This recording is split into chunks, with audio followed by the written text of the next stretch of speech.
But not everyone will be able to celebrate Christmas. In recent weeks, a farmer took himself off to a remote part of his farm and killed himself. The message he left his family, who wished to remain anonymous, is that he did this because he feared becoming a financial burden to his family because of changes to inheritance tax. This is the human cost of the figures that the Secretary of State provides so casually. What does the Secretary of State say to that grieving family? Secretary of State.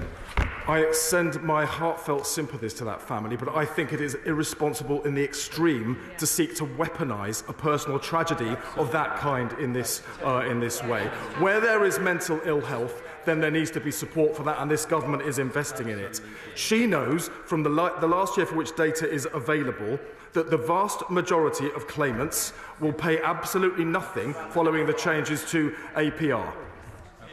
Victoria Atkins. How heartless, and also how extraordinary that the Secretary of State is more discomforted by being presented with the facts of the consequences of his policy than the reality of what this policy ensures. I can say, Mr. Speaker, I was a minister for 7.5 years.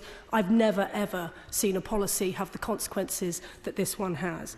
But we know that there is a tragically, and they are now, members of the public will see the members opposite reacting in that way because I've dared to present the facts to them.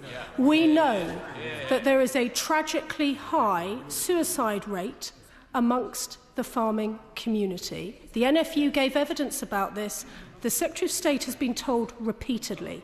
Will he collect data on a monthly basis of suicides from farmers, farming families, landowners and family businesses, so that we, the House and the outside community, can understand the human costs of this tax policy before it comes into force?